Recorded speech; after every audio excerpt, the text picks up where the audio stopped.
হেই WhatsApp guys, কি অবস্থা সবার? আশা করি সবাই ভালো আছেন। আমি আপনাদের মাঝে নিয়ে এসেছি একটি OnePlus সিরিজের OnePlus Nord 30 SE মডেলের একটি ফোন। আর এই ফোনের বিস্তারিত জানার জন্য পুরো ভিডিওটি দেখতে থাকুন ধারাবাহিকভাবে।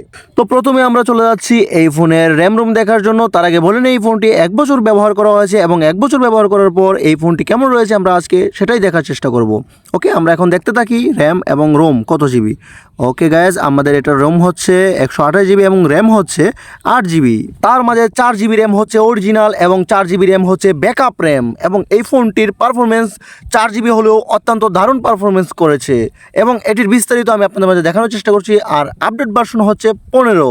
তারই সাথে থাকছে একটি IPS কালারফুল ডিসপ্লে, যদিও আমাদের প্রত্যাশা ছিল একটি অ্যামোলেড ডিসপ্লে দিয়ে থাকবে OnePlus, কিন্তু IPS ডিসপ্লে হিসেবে আমি যদি বলতে যাই এটির রেজুলেশন কোয়ালিটি মোটামুটি ভালো পারফরমেন্স করেছে। এখন এটার রিফ্রেশ রেট আমরা দেখতে যাব। রিফ্রেশ রেট কোয়ালিটি দেখতে হলে এখানে আছে 90 এবং 60।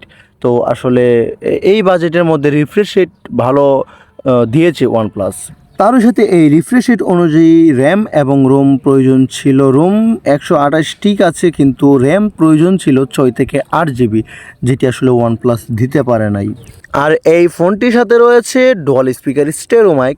আমরা দেখে থাকি স্টেরো মাইকের পারফরমেন্স খুব ভালো এবং OnePlusও এইখানে ভালো পারফরমেন্স করার জন্য স্টেরো মাইক ডুয়াল স্পিকার দিয়েছে এবং এটি ভালো পারফরমেন্স করেছে। এদিকে কোম্পানি OnePlusকে এগিয়ে রেখেছে। এবং তার সাথে থাকছে একটি বিগ সাইজের 5000 এমপিয়ারের ব্যাটারি, যেটি আসলে আমাদের জন্য ভালো পারফরমেন্স দেয় এবং চার্জ ব্যাকআপের দিক দিয়ে বলতে গেলে বেস্ট পারফরমেন্স করছে OnePlusের এই Nord 30 SE মডেলটি। 5000 এমপিয়ারের বিগ সাইজের ব্যাটারির সাথে থাকছে 33 ওয়াটের ফাস্ট চার্জিং, যেটি কোম্পানি ক্লেম দেওয়া আছে 30 মিনিটে 51% চার্জ।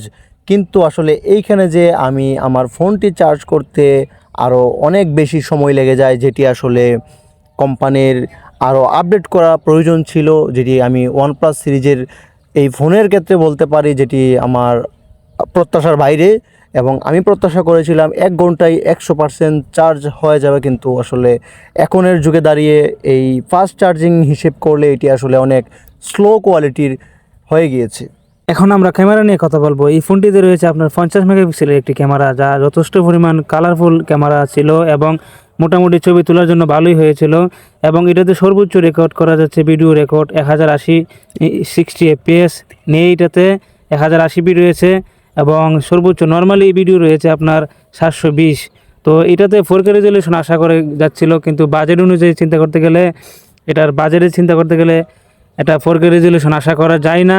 এবং এই ফোনটিতে রয়েছে আপনার সাইড ফিঙ্গারপ্রিন্ট। তো সাইড ফিঙ্গারপ্রিন্টটি যথেষ্ট পরিমাণ ফাস্ট ছিল আমার কাছে মনে হয়েছে। যখন আমি এই ফোনটি ইউজ করি তখন নর্মালি ফিঙ্গারপ্রিন্টটি ভালোভাবে কাজ করতেছিল এবং ফোনের ডিজাইনটি আমার কাছে খুবই ভালো মনে হয়েছে। এই ফোনটি একদম স্লিম একটি ফোনটি হাতে নিলেই ভালো লাগে। ফোনের ডিজাইনটি বিশেষ করে বাজেট অনুযায়ী চিন্তা করতে গেলে ফোনের ডিজাইনটি খুবই সুন্দর একটি ডিজাইন করেছে। তো সব মিলিয়ে আমার কাছে ফোনটি মোটামুটি ভালোই মনে হয়েছে। যারা মিড রেঞ্জে ফোন কিনতে চান তারা অবশ্যই এই ফোনটি চয়েস করতে পারেন। আর যারা গেমিং করেন তারা অবশ্যই এই ফোনটি থেকে একটু দূরে থাকবেন, কারণ হচ্ছে এই ফোনটি গেমিংয়ের জন্য না, যারা নর্মালি ইউজ করেন তারা অবশ্যই এই ফোনটি চয়েস করতে পারেন। তো এই ছিল আজকের ভিডিও। তো সবার কাছে কেমন লাগলো ভিডিওটি অবশ্যই কমেন্টে বলবেন, আর আমার চ্যানেলটি সাবস্ক্রাইব করবেন এবং পাশে থাকা বেল আইকনটি বাজিয়ে দেবেন যেন সবার আগে নতুন নতুন ভিডিও পেয়ে যান। আর অবশ্যই ফোন কিনতে গেলে অবশ্যই ফোনের ডকুমেন্ট নিয়ে ফোন কিনবেন। তো এই ছিল আজকের ভিডিও। তো সবাই ভালো থাকুন, সুস্থ থাকুন।